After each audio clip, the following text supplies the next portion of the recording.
حسبنا الله ونعم الوكيل، نعم المولى ونعم النصير. فأعوذ بالله من الشيطان الرجيم. بسم الله الرحمن الرحيم. الحمد لله الذي نور قلوبنا بولایت محمد و آل محمد. اللهم صل محمد و آل محمد. الصلاة والسلام على أشرف الأنبياء والمرسلين وخاتم النبيين أبي القاسم محمد صلی اللہ وأهل بیت الطیبین الطاہرین المعصومین المظلومین المنتجبین الذین اذهب اللہ عنہم الرجس وطہرہم تطہیرا.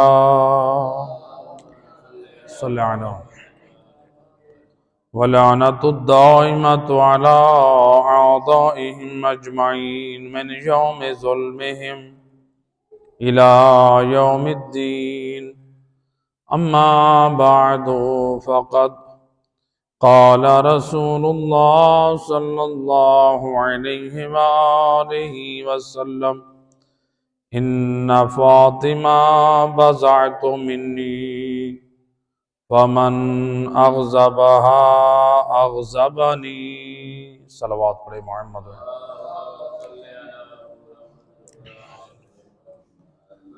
ارباب اعضاء، مجالس اعضاء ایام فاطمیہ کی آج چوتھی مجلس ہے، جس میں ہمارا موضوع تھا ہماری رسومات اور جناب فاطمہ زہرا کا پاک کردار. تو یقیناً جب ہم ہر عمل سے پہلے وارثان قرآن اور آیت تطہیر کی وارث ہستیوں کے پاک کردار کی طرف نگاہ کریں تو جو ہمارے اندر عیوب ہیں، جو ہماری اندر غلطیاں ہیں، وہ آسن انداز سے ان کی اصلاح ہو سکتی ہے. تو لہٰذا مومن اپنے ہر عمل سے پہلے توجہ کرے. عام طور پہ لوگ پہلے کرتے ہیں اور پھر بعد میں مسئلہ پوچھتے ہیں، جبکہ دین کہتا ہے کام کرنے سے پہلے، عمل انجام دینے سے پہلے انسان یہ دیکھے کہ جو میں عمل انجام دینے جا رہا ہوں اس میں میری شرعی تکلیف کیا ہے. تو لہٰذا انسان مثلا نماز کو بغیر احکام جانے پڑے تو ظاہری طور پہ جب اس نے نماز بغیر احکام جانے پڑی تو کتنی ایسی غلطیاں ہوں گی جس سے اسے نماز دوبارہ پڑھنی پڑ سکتی ہے.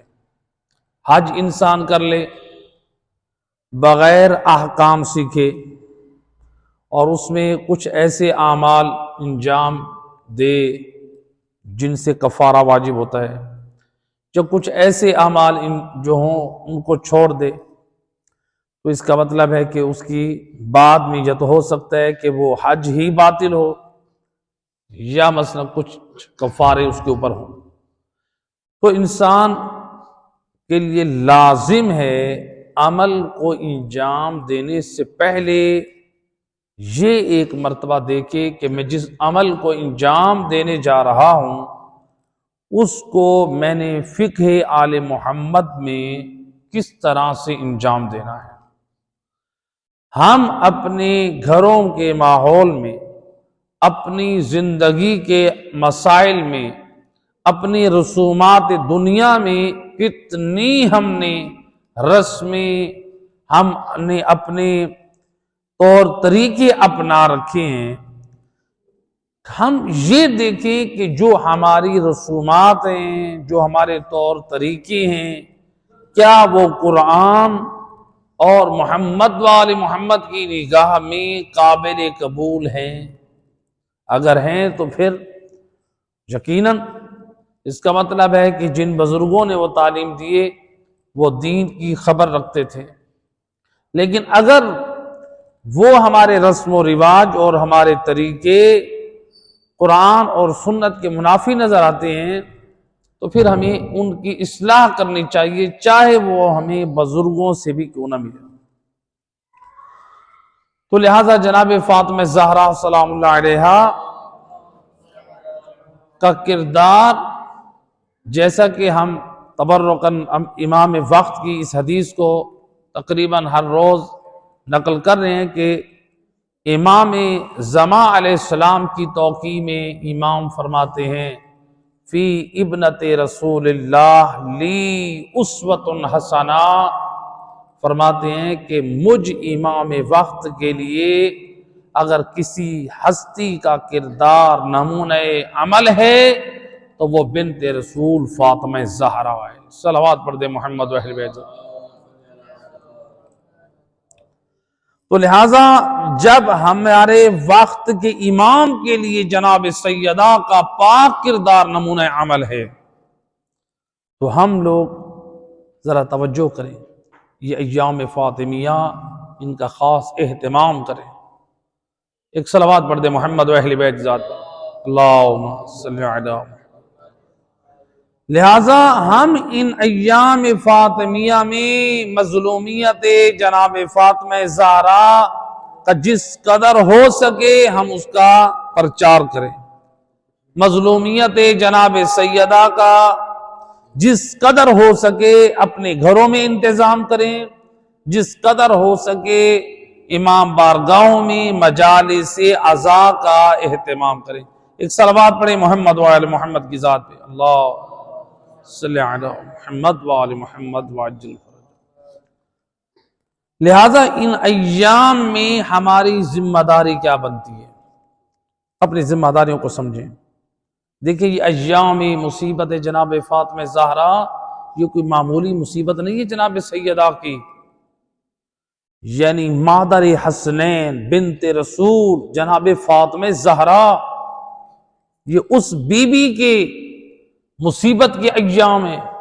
روایت میں ملتا ہے کہ امام جعفر صادق علیہ السلام، اللہم صلی علی محمد وآل محمد، امام علیہ السلام نے ایک مرتبہ جناب سیدہ کی مصیبت کو ذکر اتنا کیا کہ آپ کے ریش مبارک آنسوں سے تر ہو گئی، آنسوں سے تر ہو گئی، اور آپ نے روتے روتے امام علیہ السلام نے ایک جملہ زبان عصمت سے فرمایا کہ وہ آنکھیں کبھی ٹھنڈی نہ ہوں جو بنت رسول کے غم کو تو سنیں اور اس میں آنسو نہ بہائیں۔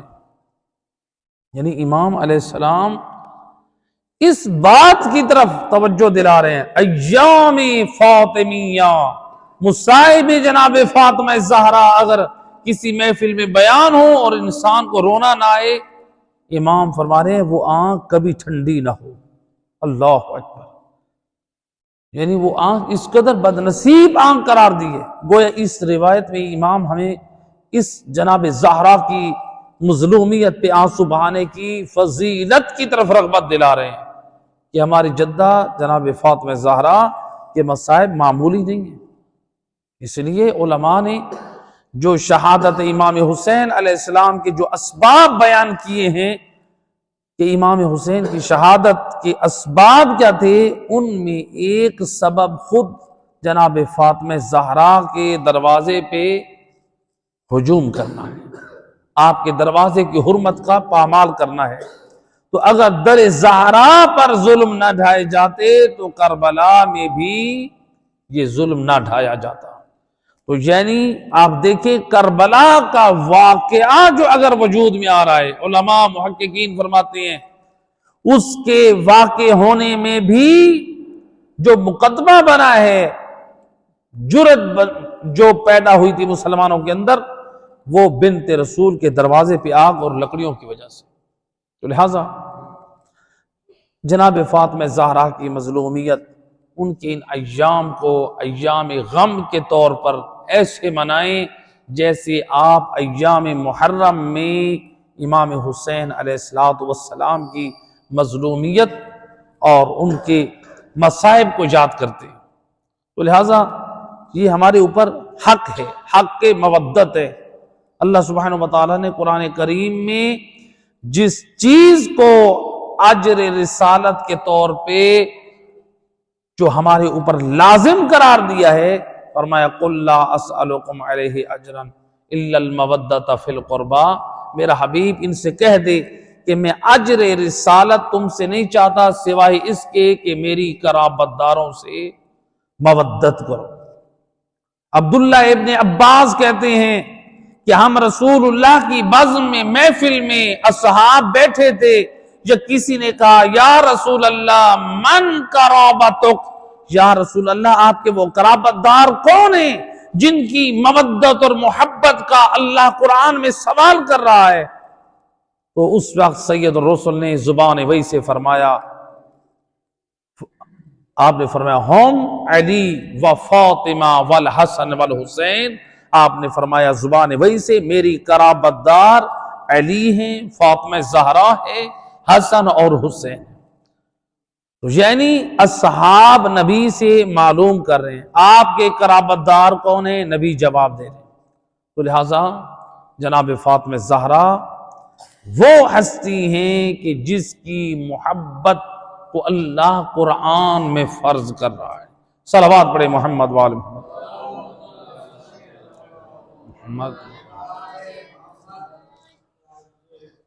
تو جناب زہرا سلام اللہ علیہ کی مظلومیت کے جو پہلو ہیں ان کو نمایاں کرنا چاہیے۔ اس لیے ہمارے نجف اشرف میں یا قم المقدس میں وہاں پر ایام فاطمیہ میں یعنی 3 تاریخوں میں اہتمام کیا جاتا ہے کہ رسول کی وفات کے 40 دن بعد بی بی کی شہادت ہوئی، 75 دن بعد بی بی کی شہادت ہوئی، یا 95۔ تو لہٰذا یہ 3 تاریخیں تو ہمارے ہاں اگرچہ پاکستان میں یہ 3 جمادی الثانی کو اہتمام کیا جاتا ہے، یہ بھی روایت موجود ہے، لیکن علماء محققین کے نزدیک جو معتبر روایت ہے شہادت جناب سیدہ کی وہ 13 جمادی الاول ہے۔ تو لہٰذا اس روایت کو بھی فراموش نہیں کرنا چاہیے۔ بہرحال چونکہ ہمارے پاکستان میں 13 جمادی الثانی کے حوالے سے اس میں ہر مومن اپنا خاص اہتمام کرے جناب فاطمہ زہرا کی شہادت کے حوالے سے، اور میری اور آپ کی شرعی ذمہ داری بنتی ہے ہم جناب فاطمہ زہرا کی مظلومیت کے پرچار کرنے میں، اگر ہم اس کو جتنا پرچار کریں جناب سیدہ کی مظلومیت عام ہوگی، یقیناً یہ ہماری بخشش کا وسیلہ ہے۔ تو یہ اپنے لیے ہم کریں گے، جناب سیدہ کی عظمت کو جتنا ہم اجاگر کر سکتے ہیں کریں، جناب سیدہ کے مصائب اور مظلومیت کو جتنا بیان کر سکتے ہیں بیان کریں، جناب سیدہ کے ان ایام فاطمیہ کا جتنا ہو سکتا ہے بڑھ چڑھ کر اہتمام کریں، تاکہ آنے والے وقت میں ہماری نسلیں ان ایام کا ویسے استقبال کریں، ویسے ان کی تعظیم کریں، ویسے ان کا احترام کریں جیسے ہم سید الشہداء کے ایام مصیبت محرم الحرام میں کرتے ہیں۔ اور انشاءاللہ اگر اہل ایمان حبداران جناب فاطمہ زہرا اپنی مودت و محبت کا یہ فرض ادا کرتے رہے، یقیناً بہت جلد آپ دیکھیں گے کہ بہت جلد ہمارے جو نسل ہے وہ ان ایام فاطمیہ کا ویسے اہتمام کرے گی کہ جیسے محرم الحرام کا اہتمام ہوتا ہے۔ اللہ اکبر، یا رسول اللہ، یا علی،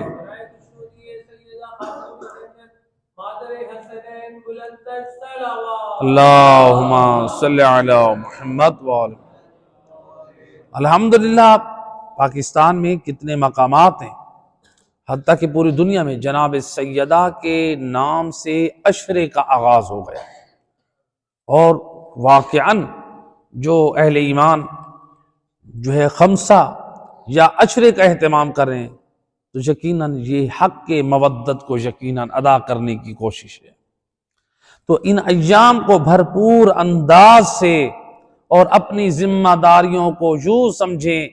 دیکھیں اب 3 جمادی الثانی جناب زہرا کا جو یوم شہادت ہے، یا اس کے علاوہ جو اور تاریخوں میں بی بی فاطمہ زہرا کا یوم شہادت جو منایا جاتا ہے، اس میں اگر ہم ایک چیز پر عمل کریں تو جناب سیدہ کی مظلومیت جو ہے وہ تیزی سے پھیل سکتی ہے۔ وہ مودت فاطمہ زہرا کا تقاضا بھی ہے۔ جس طرح محرم الحرام میں ہم اپنے کاروبار اور اپنی دکانوں کو بند کر دیتے ہیں، میں آپ لوگوں سے سوال کرتے ہیں، ماشاءاللہ پڑھے لکھے لوگ بیٹھے ہیں، جب ہمارے خاندان اور ہمارے عزیز و اقربا میں سے کسی بزرگ کا انتقال ہوتا ہے، ہم اپنی دکان بند کر کے باہر پوسٹر لگاتے ہیں، بوجہ فوت کی یہ دکان بند رہے گی۔ لگاتے ہیں کہ نہیں لگاتے؟ اب میرا آپ سے سوال ہے، اے فاطمہ زہرا کے حبدارو، ہمیں اپنے باپ دادا سے جتنی محبت ہے جناب فاطمہ زہرا سے اتنی محبت بھی نہیں ہے۔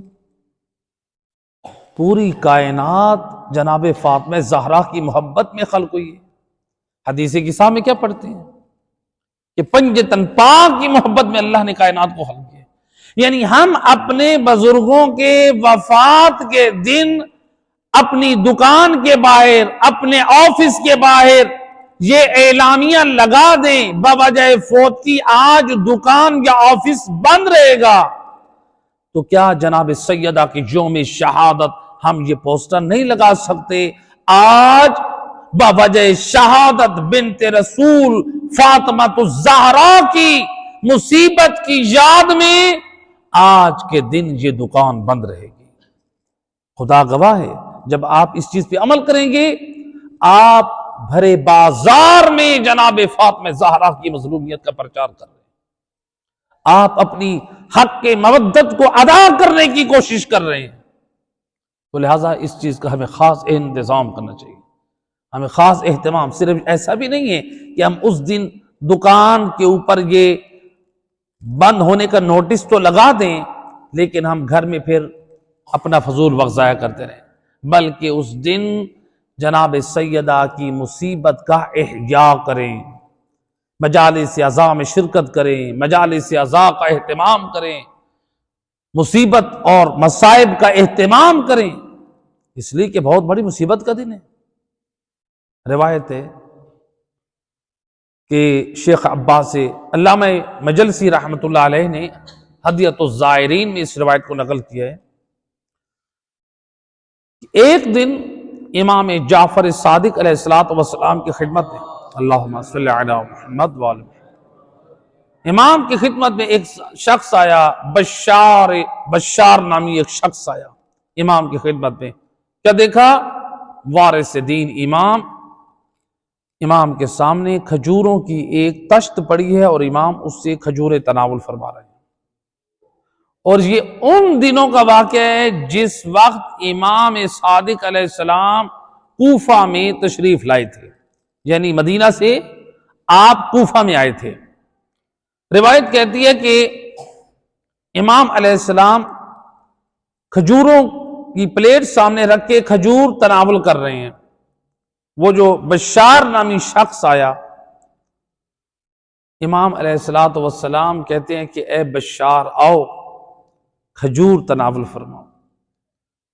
کہتے ہیں کہ فرزند رسول، میں ایک عجیب و غریب واقعہ دیکھ کر آیا ہوں جس سے میرے دل میں درد اور تکلیف ہے۔ اس واقعہ، اس مصیبت زدہ واقعے کی وجہ سے میری غیرت نے برداشت نہ کیا، فرزند رسول، میں اس بھرے بازار میں نے گریا شروع کر دیا۔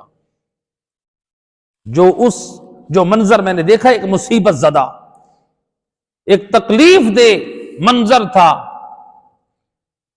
امام علیہ السلام فرماتے ہیں تجھے اس حق کا واسطہ جو تیری گردن پہ ہے، آ میرے ساتھ کھجور کھا۔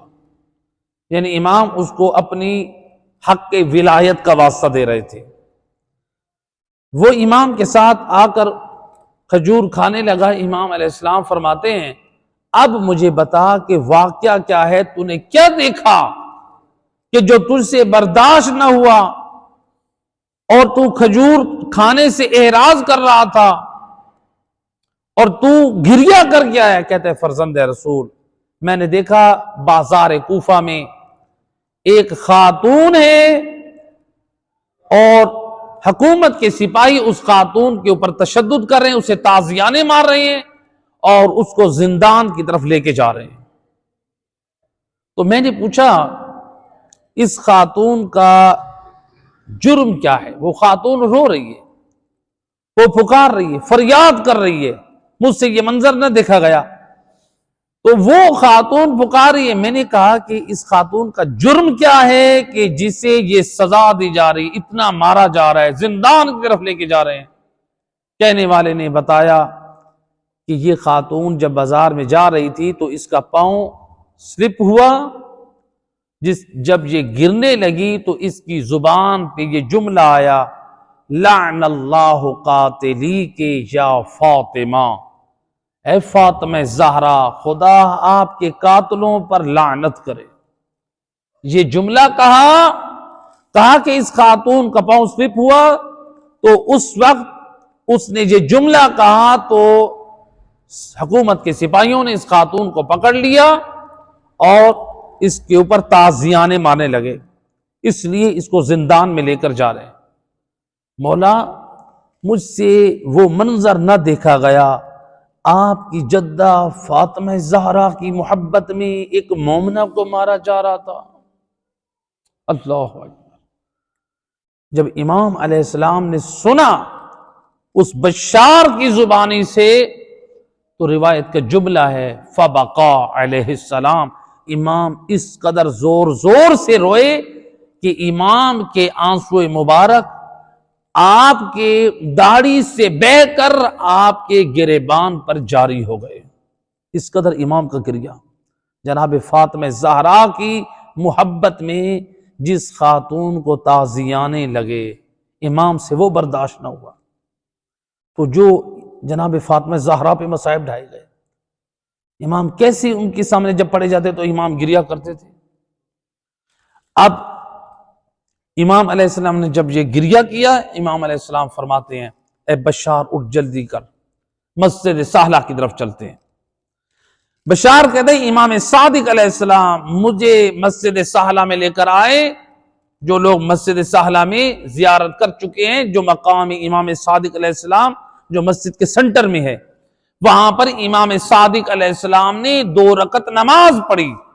2 رکعت نماز پڑھنے کے بعد امام صادق علیہ السلام نے سجدے میں جا کے آپ نے رب سے مناجات کر کے دعا کی اس مومنہ کی رہائی کے لیے جو جناب فاطمہ زہرا کی محبت میں گرفتار ہوئی ہے۔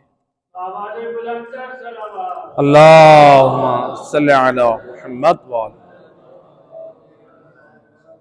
امام نے دعا کی اور امام نے سر سجدے سے اٹھایا۔ سر اٹھانے کے بعد کہتے ہیں اے بشار آؤ چلیں، وہ مومنہ آزاد ہو چکی ہے۔ اور مسجد سہلہ آنے سے پہلے امام نے ایک شخص کو دارالعمارہ جو کوفہ میں دربار تھا حکومت وقت کا، وہاں پر بھیج دیا تھا کہ جاؤ اس مومنہ کی خبر لے کر آؤ۔ ادھر سے امام مسجد سہلہ سے مومنہ کے حق میں دعا کر کے کہتے ہیں وہ مومنہ آزاد ہو گئی ہے۔ امام نکلے اور یہ اس بشار نامی شخص کو کہتے ہیں جاؤ اس کی خبر لو اور اس مومنہ کی خبر لو کہ اس کے ساتھ کیا ہوا۔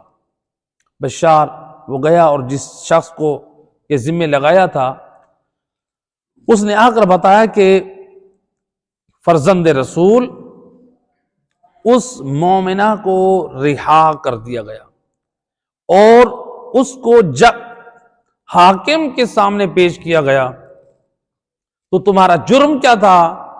اس نے کہا کہ میرا صرف جرم یہی ہے، میرا پاؤں جب سلپ ہوا ہے تو میں نے اپنی زبان پر یہی کہا ہے لعن اللہ قاتلی کہ یا فاطمہ، اے بنت رسول فاطمہ زہرا، خدا آپ کے قاتلوں پر رحمت نہ کرے، ان پر لعنت ہو۔ تو جب میں نے یہی جملہ کہا تو اس حاکم نے اس بی بی کو رہائی کے آرڈر جاری کر دیے، اور اس نے 200 درہم اس مومنہ عورت کو بیت المال سے بطور ہدیہ دیے، لیکن اس مومنہ نے کہا کہ بس مجھے رہائی کافی ہے، مجھے اس تحفے کی ضرورت نہیں ہے۔ امام فرماتے ہیں کہ کیا اس نے مال قبول کیا؟ کہتے ہیں نہیں فرزند رسول، اس نے مال لینے سے انکار کر دیا۔ امام اس قدر خوش ہوئے، ایک میری جدہ زہرا سے اتنی مودت اور محبت رکھنے والی اور مال دنیا کو ٹھکرا دینے والی۔ اب روایت کہتی ہے امام علیہ السلام نے اپنی جیب سے 7 دینار نکالے، کہا کہ اے بشار، اور جو آنے والا شخص تھا، جاؤ اس مومنہ کی خبر گیری کرو، اس مومنہ کو مجھ امام صادق کا سلام پہنچاؤ، سلام پہنچا کر یہ میری طرف سے کہنا کہ جعفر صادق نے تمہاری خدمت میں یہ نذرانہ پیش کیا ہے۔ جب یہ لے کر پہنچے اس مومنہ کے گھر میں، اس مومنہ کو کہتے ہیں کہ جعفر صادق نے تیری خدمت میں سلام بھیجا ہے۔ وہ مومنہ کہتی ہے کیا امام معصوم نے، امام وقت نے مجھ پر سلام بھیجا ہے؟ کہا ہاں بھیجا ہے، وہی تو ہم دینے آئے ہیں۔ مومنہ خوشی کے مارے غشی کے عالم زمین پہ گر پڑی کہ امام وقت نے مجھ گناہگار کی خدمت میں سلام بھیجا۔ جب کچھ دیر بعد افاقہ ہوا تو انہوں نے وہ 7 دینار بھی اس مومنہ کے حوالے کیے، اور وہ اس مومنہ نے کہا کہ امام صادق علیہ السلام سے کہنا کہ آپ کی کنیز کی ایک خواہش ہے، وہ کہتی ہے کہ کیا آپ خدا کے حضور میرے گناہوں کی بخشش کا وسیلہ بنیں گے؟ اللہ اکبر۔ بشار کہتا ہے جب اس مومنہ کا ہم پیغام امام صادق کی خدمت میں ہم لے کر آئے تو امام علیہ السلام نے اس مومنہ کے حق میں دعائے مغفرت کی اور ڈھیر ساری دعائیں دی۔ تو دیکھیے اس روایت سے عظمت جناب فاطمہ زہرا، مظلومیت جناب فاطمہ زہرا، جو ہمیں پیغام دیا جا رہا ہے کہ جناب زہرا کی مظلومیت، ان کے مصائب کا احیاء کریں، اور یقیناً یہ جناب سیدہ کے حضور یہ عمل باعث شفاعت ہے۔ صلوات پڑھ دے محمد علیہ صلی اللہ علیہ۔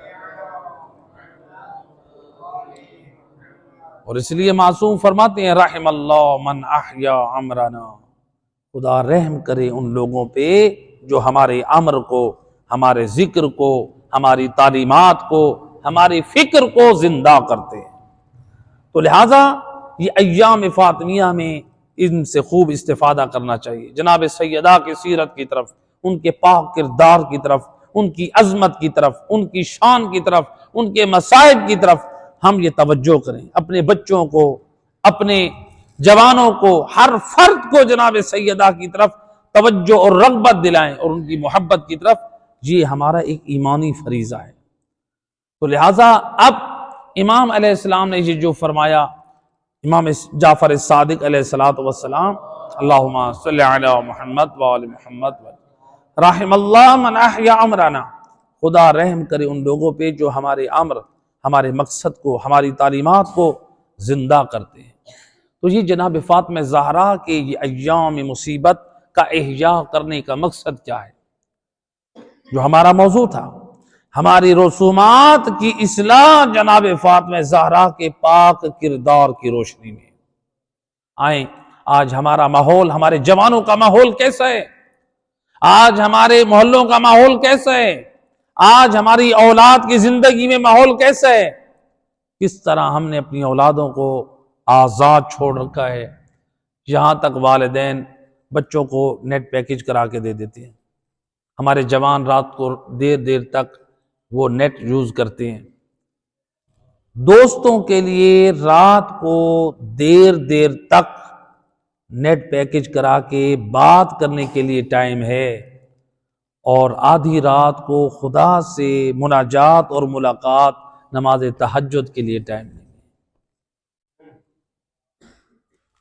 سوال ہوگا، لہذا جناب فاطمہ زہرا کی اس سیرت کو اجاگر کرنا چاہیے۔ جناب فاطمہ زہرا کی سیرت اور پاک کردار ایسا ہو کہ امام حسن مجتبی علیہ السلام فرماتے ہیں کہ جب شب جمعہ آتی، ہماری ماں زہرا شب بیداری میں اپنی رات گزار رہی تھی، تو ساری رات جو ہے وہ لوگوں کی مغفرت کی دعا کر رہی تھی۔ تو میں نے کہا مادر گرامی ہر ایک کو یاد کر رہی ہیں، اپنا نام نہیں لے رہی۔ دعا میں کیا فرمایا؟ الجار ثم الدار، پہلے ہمسایوں کا حق ہے، پھر گھر والوں کا حق ہے۔ جناب فاطمہ زہرا عبادت میں اس قدر معصوم، فرماتے ہیں جناب سیدہ شب قدر کی رات میں گھر میں سے کسی فرد کا رات کو سونا برداشت نہ کرتی تھی، سب کو بیدار رکھنے کا آپ کی طرف سے کہ سب بیدار رہے، بچے بھی بیدار رہے، گھر کی کنیزیں بھی بیدار رہے، ہر فرد بیدار رہے۔ شب قدر کہتی تھی جو اس رات سے محروم ہو گیا وہ خدا کی برکتوں سے محروم ہو گیا۔ لہذا اس لیے جناب سیدہ کیا کرتی تھی؟ اپنے بچوں کو شب قدر کی رات کھانا کم دیتی تھی۔ اگر ان کا پیٹ بھرا ہوگا تو یہ رات کی نماز شب قدر کی اعمال اور عبادت سے محروم ہو جائیں گے۔ یعنی فاطمہ زہرا کو اپنے بچوں کو، حسن و حسین کو بھوکا رکھنا برداشت ہے، لیکن شب قدر کی رات کو سو جائیں یہ فاطمہ زہرا کو قبول نہیں ہے۔ اللہ اکبر! حالانکہ معصوم شہزادے معصوم ہیں، سرداران جنت ہیں، ان کی زندگی میں گناہ تو کیا، گناہ کا تصور نہیں ہے، اگر وہ کسی رات کو سو بھی جائیں۔ لیکن آل محمد بی بی فاطمہ زہرا اپنی سیرت اور کردار سے بتا رہی ہے۔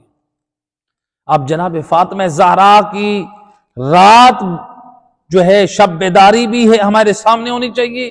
وہ رات کو جاگیں تو اللہ کی عبادت کے لیے، وہ رات کو جاگے تو دعاؤں کے لیے، وہ رات کو جاگے تو تلاوت قرآن کے لیے، وہ رات کو جاگے تو نماز تہجد کے لیے، وہ رات کو جاگے تو تسبیح خدا کے لیے، وہ رات کو جاگے تو اعمال کے لیے۔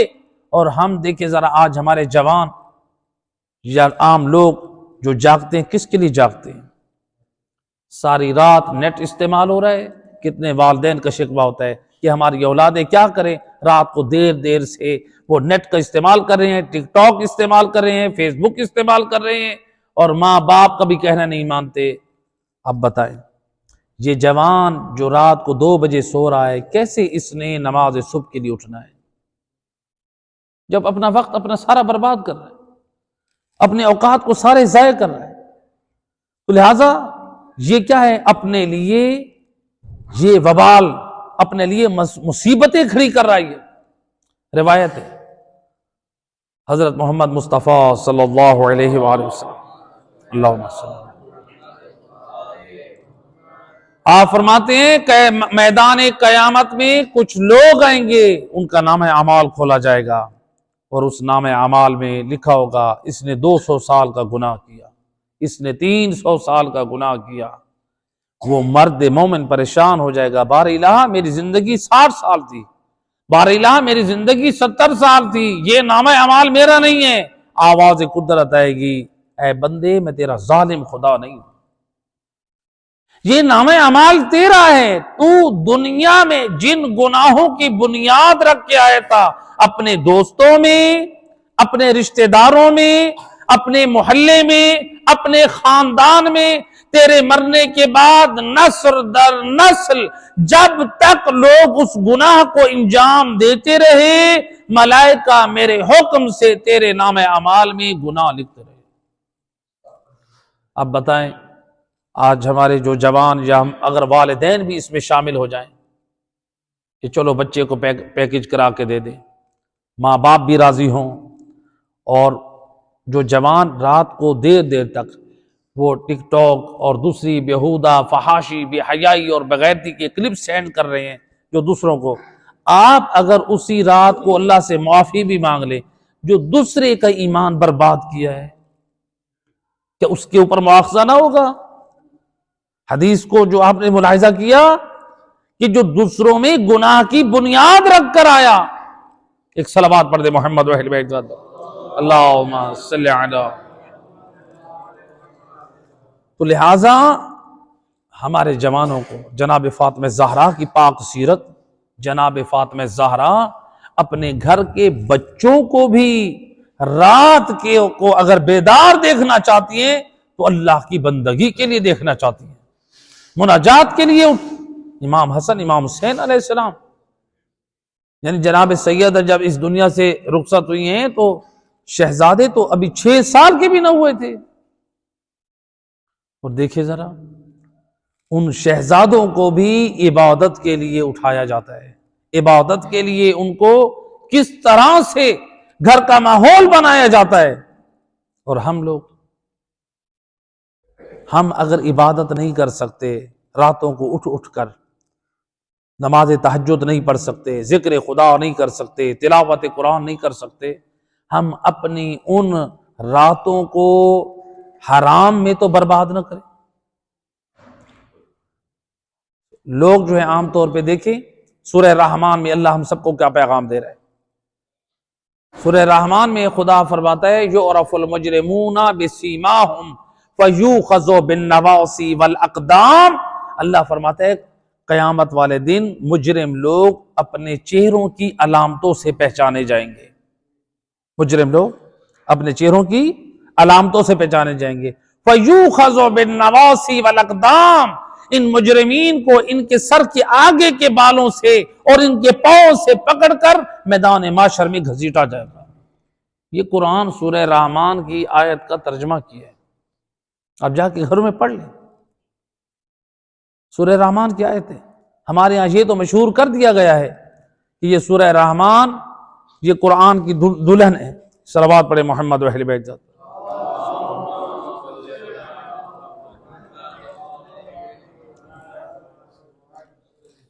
عام طور پہ ہمارے ہاں لوگوں میں یہ معلومات بڑی ہوتی ہیں، لوگ خوش ہوتے ہیں کہ سورہ رحمان قرآن کی دلہن ہے۔ بھئی آپ کو قرآن کی اس دلہن پہ آپ کو کیا فائدہ ملا؟ سورہ رحمان پڑھیں، اس کے پیغام کو پڑھیں اور اس پر عمل کریں، یہ سورہ رحمان کا فائدہ ہے۔ اللہ کہہ رہے کہ یعرف المجرمون بسیماہم فیوخذ بالنواصی والاقدام، مجرم اپنے چہروں کی علامتوں سے پہچانے جائیں گے۔ کیسے پہچانے جائیں گے؟ اس دور میں ایک مثال سے اس آیت مجیدہ کا معنی ذرا واضح ہو جائے گا۔ دیکھیں آپ لوگ جاتے ہیں جو بڑے بڑے مال پلازے ہوتے ہیں، یا آپ کسی بڑے ہوٹل پہ جاتے ہیں تو وہاں پر ایک پٹی چل رہی ہوتی ہے، پہلے وہ وہاں پر پٹی ہوتی ہے کہ خوش آمدید، یا مختلف چیزیں ہوتی ہیں، وہ تحریر ہوتی ہیں، الیکٹرانکس جو پٹی ہوتی ہے اس کے اوپر مختلف چیزیں چل رہی ہوتی ہے کہ نہیں چل رہی ہوتی۔ پہلے آنے والوں کا استقبال ہوتا ہے، اور پھر اس کے اندر جو ہے مثلا فلاں چیز معلومات ہوتی ہیں، مثلا واش روم اس طرف ہے، مثلا مسجد اس طرف ہے، تو مختلف چیزیں ہوتی ہیں جو الیکٹرانکس پٹی چل رہی ہوتی ہے، تو اس کے اندر یہ ساری معلومات۔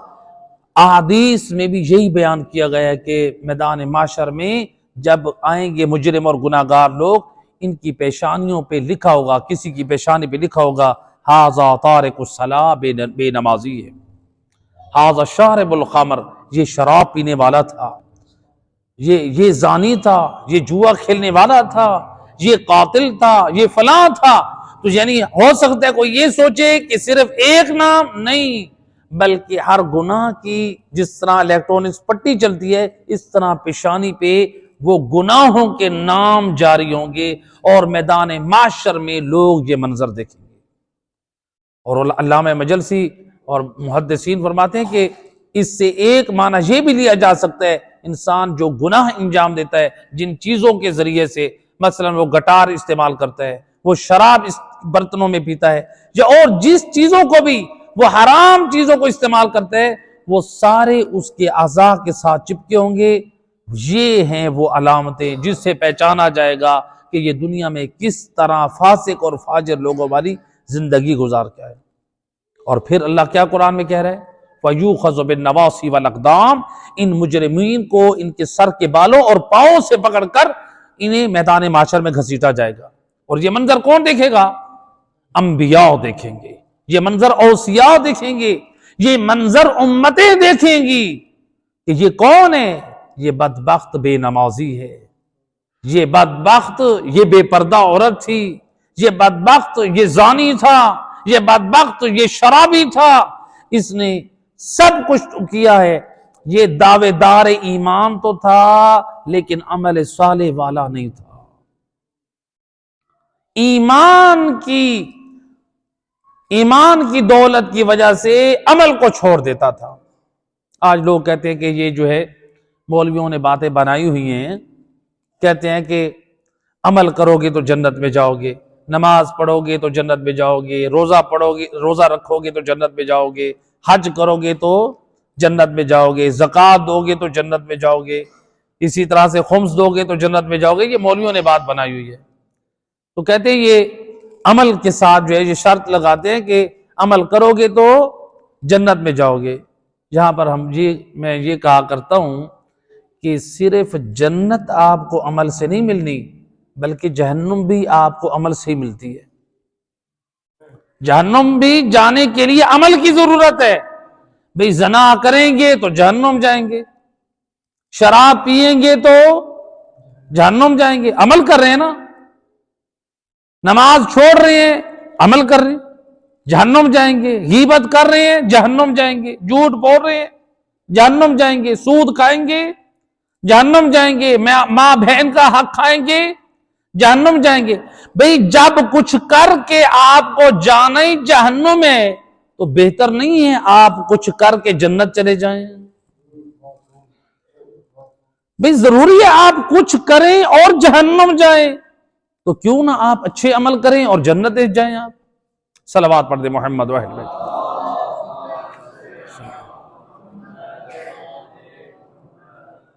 تو لہٰذا ہمارے جوانوں کو جناب فاطمہ زہرا کی اس سیرت کی طرف توجہ کرنی چاہیے، اپنے اوقات کو ضائع کر دیں بے دینی کی طرف اور حرام۔ ٹھیک ہے، دیکھیں اسلام منع نہیں کرتا ہے موبائل کا استعمال، علماء یہ نہیں کہتے یہ حرام ہے، ہر چیز کے یا فائدہ ہوتا ہے یا نقصان ہوتا ہے، حتیٰ کہ اللہ کے بنائے ہوئے ہمارے اعضاء، ہمارے جسم میں اللہ نے جو آنکھیں دی، اللہ نے یہ ہاتھ دی، اللہ نے یہ زبان دی، اللہ نے یہ کان دی، آپ اس کو اللہ کی منشا کے مطابق استعمال کریں تو آپ ثواب کے حقدار ہوں گے، آپ اس کو خدا کی نافرمانی میں استعمال کریں تو عذاب الہی کے حقدار بنیں گے۔ تو اسی طرح سے موبائل بذات خود بری چیز نہیں ہے، اس کا غلط استعمال ہمارے ایمان کو برباد کرتا ہے۔ تو لہٰذا ہمارے جوانوں کو چاہیے اس موجودہ دور میں موبائل کا استعمال کر کے اپنے دین کو سیکھیں، اور اس دور میں اہل علم اور علماء سے جڑ کر رہیں۔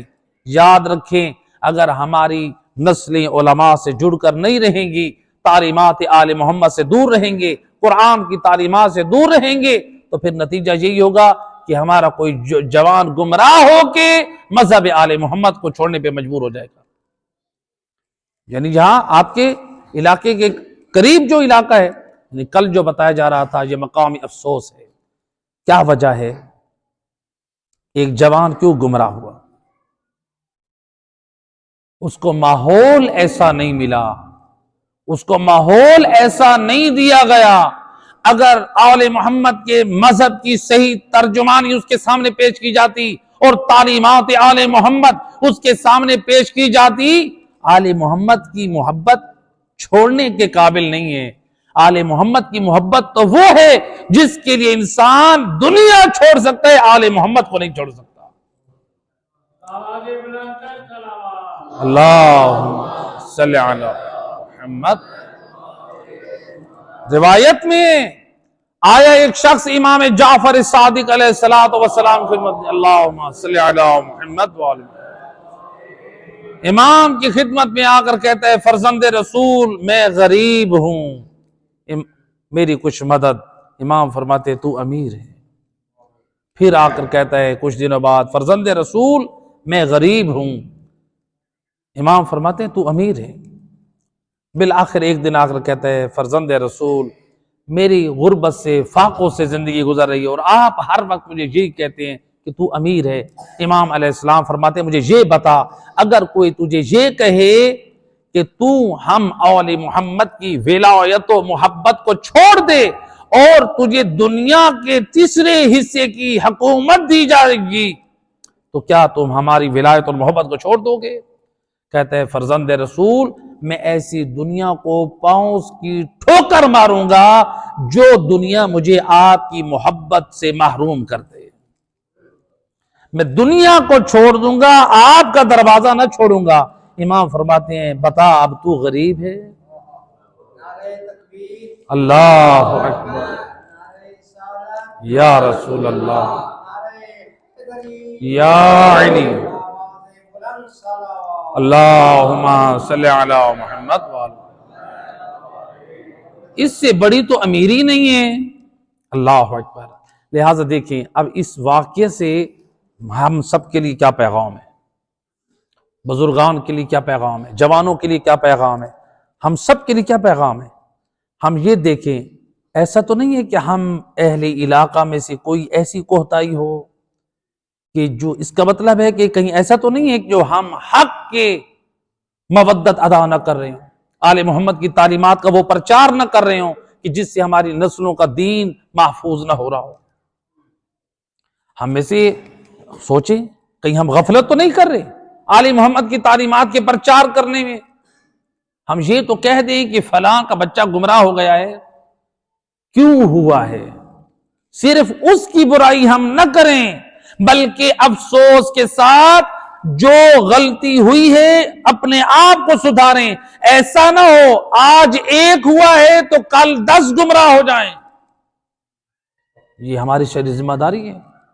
آپ کے علاقے سے اگر ایک پہلے گمراہ ہوا ایک پھر گمراہ ہو گیا، یہ آپ کو پیغام ہدایت دیا جا رہا ہے کہ آپ غفلت سے باہر آئیں، اپنی شرعی ذمہ داری کو سمجھیں، اہل علم اور علماء کے سامنے اپنے جوانوں اور اپنے بچوں کو اپنی نسلوں کو بٹھائیں۔ خدا گواہ دین آل محمد کی تعلیمات آل محمد کے علم کے وارث آپ کو دیں گے۔ اس لیے تو امام علی علیہ السلام نے فرمایا جوالس العلماء، امام علی زبان عصمت سے فرماتے ہیں علماء کی محفلوں میں بیٹھو، یزداد علمک، علماء کی محفلوں میں بیٹھو آپ کا علم زیادہ ہوگا، وَيَحْسُنْ آدابک، تمہارا اخلاق اچھا ہوگا، علماء کی محفلوں میں بیٹھو، وَتَزْكُو نَفْسُک، اگر چاہتے ہو تمہارا کردار پاک ہو تو پھر علماء کی محفلوں میں بیٹھو۔ آج ہر شخص نہیں چاہتا میرے پاس نالج ہو، دین کا نالج ہو، ہر شخص چاہتا ہے کہ نہیں چاہتا؟ دین کا نالج ہونا کمال ہے، خوبی ہے، کیونکہ رسول نے اپنے علم کا وارث علی کو قرار دیا ہے، تو اس کا مطلب ہے صاحب علم ہونا فضیلت اور عظمت کی بات ہے۔ ہمارے امام مدینہ باب العلم ہو اور امام کے حبدار بے علم ہوں، علم نہ ہو ہمارے پاس آپ تو اللہ کا شکر ادا کریں جس امام کے ماننے والے ہیں وہ باب مدینۃ العلم ہے، لیکن ہمارے پاس علم کی خیرات نہ ہو۔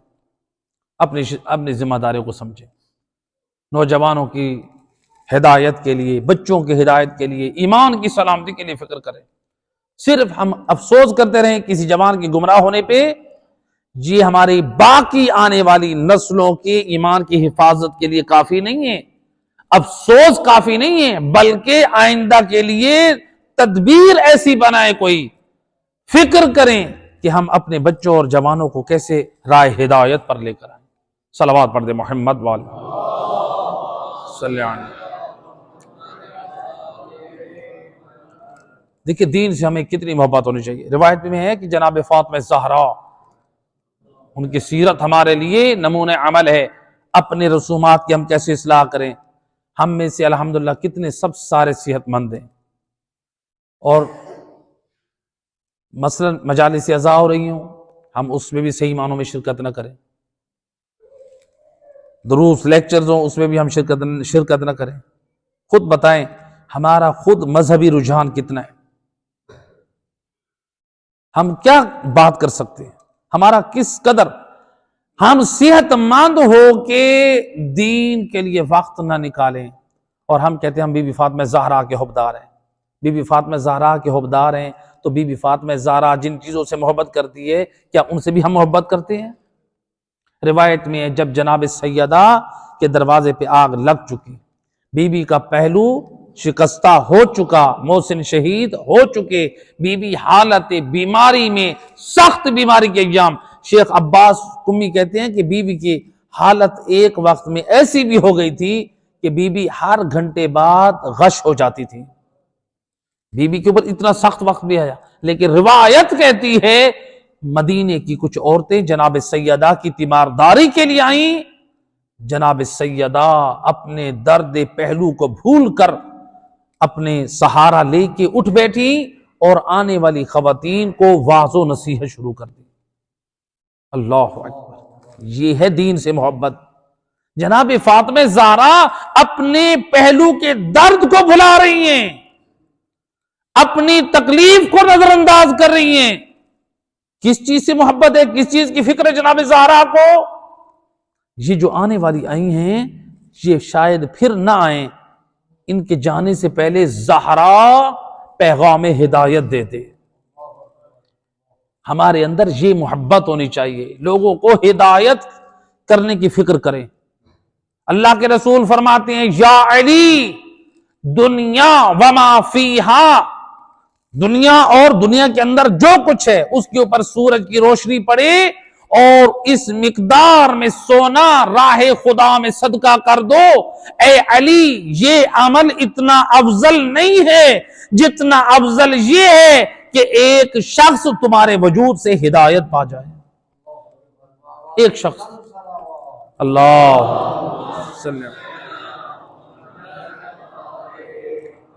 ایک شخص ہدایت پا جائے، ایک شخص کی ہدایت اتنا عظیم ثواب۔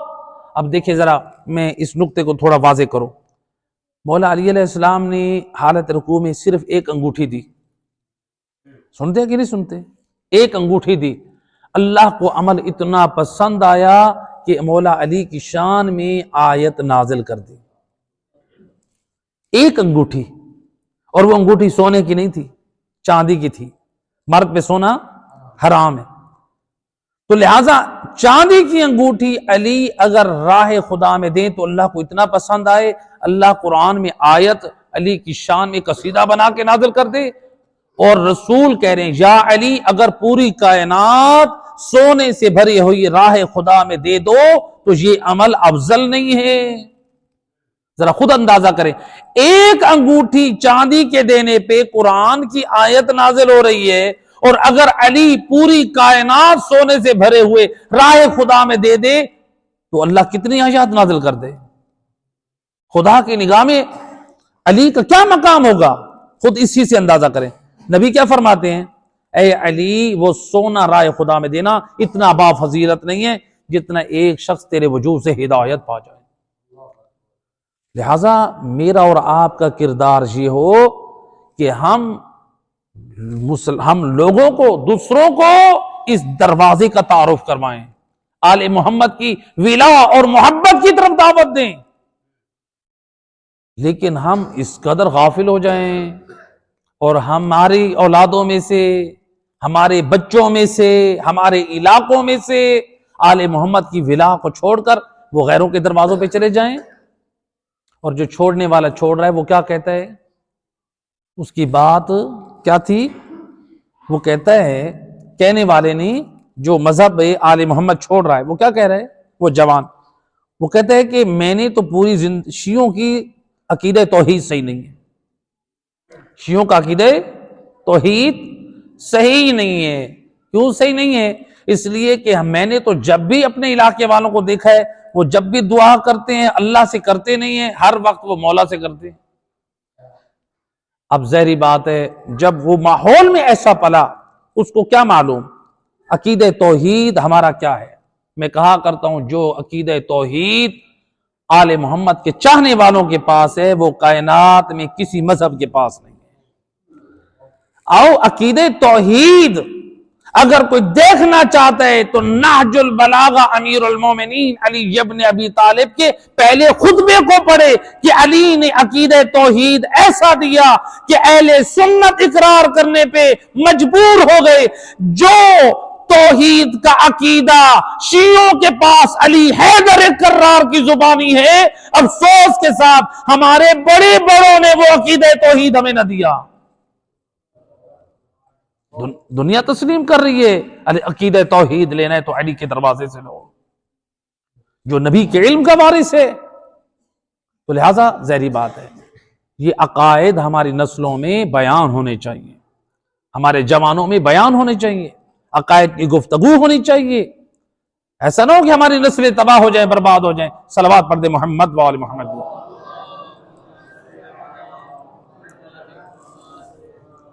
بار دیگر باواز بلند صلوات۔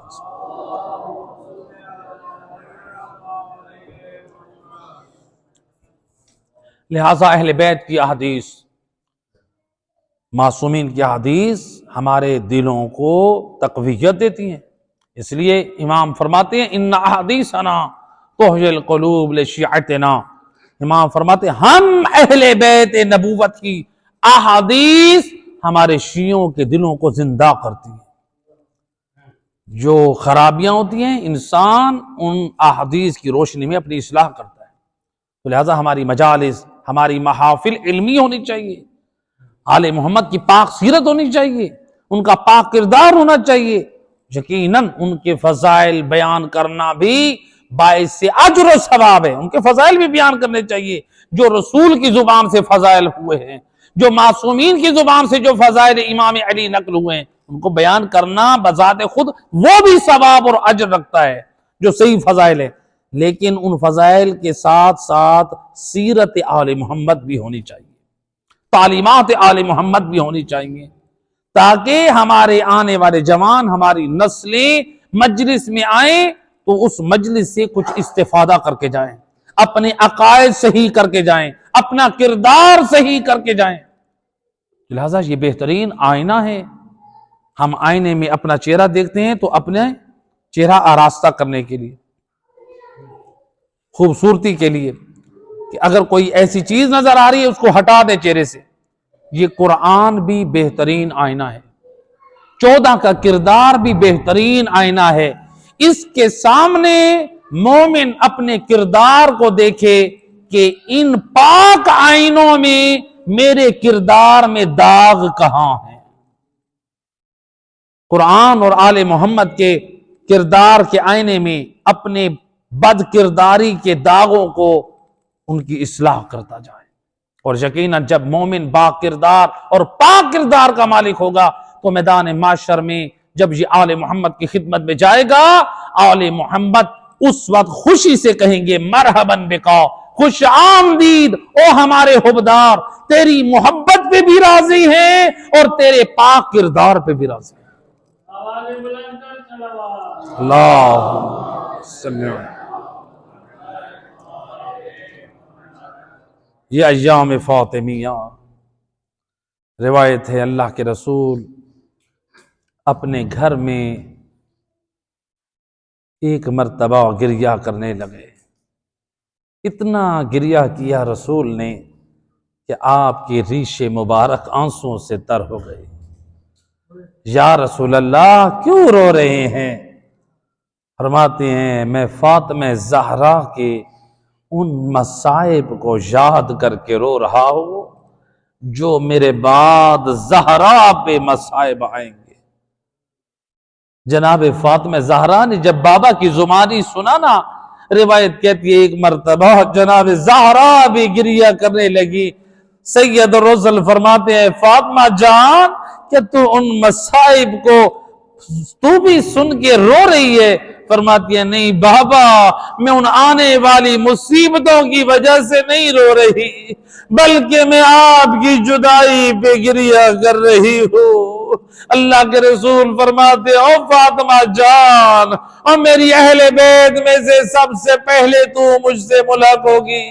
روایت کہتی ہے اے اللہ کے رسول گھر میں کبھی کبھار جب روتے تو جب پوچھنے والے پوچھتے یا نبی اللہ کیوں رو رہے ہیں، فرماتے تھے مجھے فاطمہ زہرا کے اے رخساروں پہ لگنے والے تماچے رلا رہے ہیں۔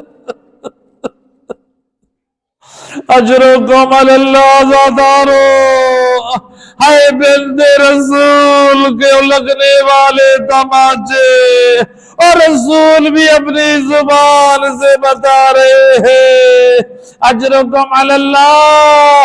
ازادارو روایت کہتی ہے ہائے حکومت کے کچھ لوگوں نے جب بیٹھنے والی دنیا نے جو فیصلہ کرنا تھا، کہنے والے نے کہا جاؤ اگر دروازہ علی نہ کھولیں، ایک غلام کو حکم ملا اگر دروازہ کوئی نہ کھولے تو دروازہ توڑ کے اندر داخل ہو جانا۔ اجرکم علی اللہ زادارو، روایت کہتی ہے ادھر زہرا پہ مسلمانوں کا ہجوم، اے دروازہ جل گیا، اے بنت رسول کی پسلیاں شکستہ ہو گئی۔ روایت کہتی ہے عزادارو بس اس سلسلے کو آگے بڑھانا ہے جو آپ کلمہ صاحب سن چکے۔ روایت کہتی ہے جب جناب زہرا کو نے آنکھ کھولی، ایک مرتبہ کہا اے فضہ این علی، علی کہاں ہے؟ جناب فضہ نے کہا اے بنت پیغمبر، او مسلمان علی کے گلے میں رسیاں ڈال کے اور مسجد نبوی کی طرف لے کر گئے ہیں۔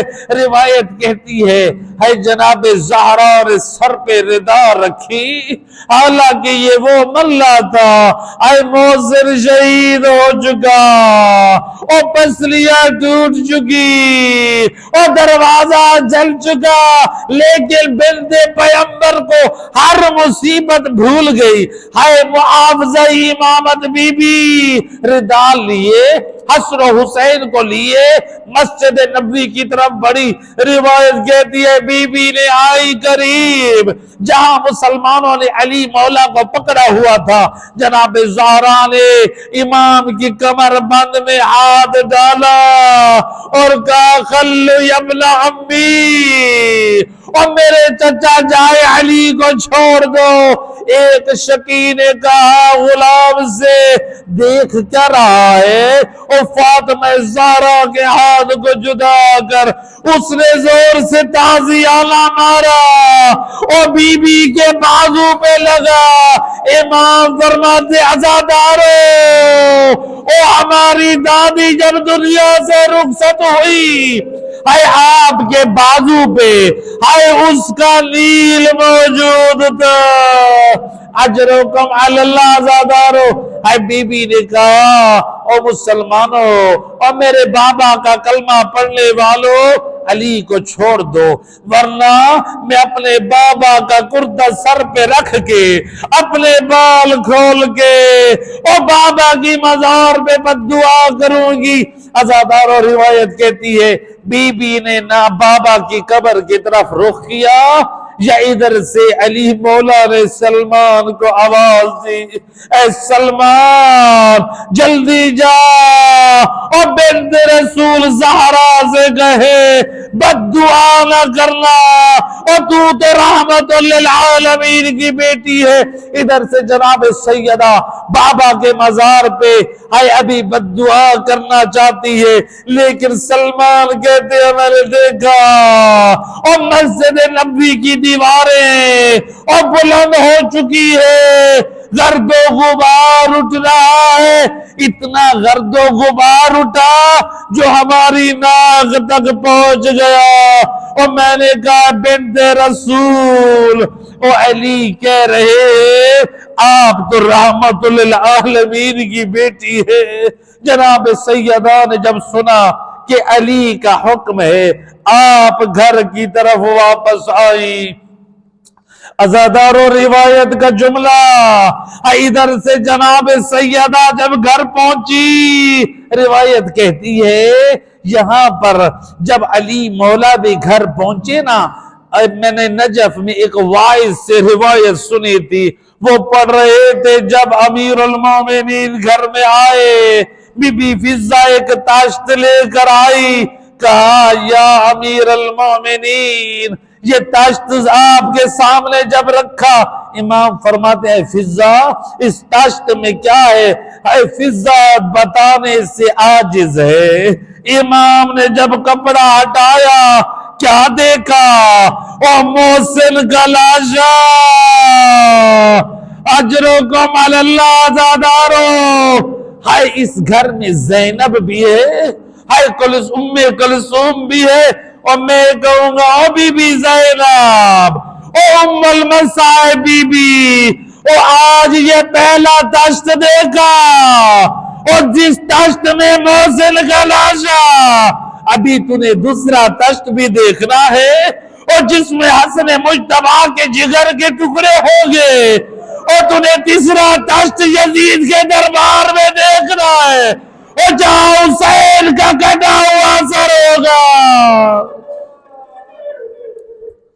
الا لعنت اللہ علی القوم الظالمین وسيعلم الذين ظلموا أي منقلب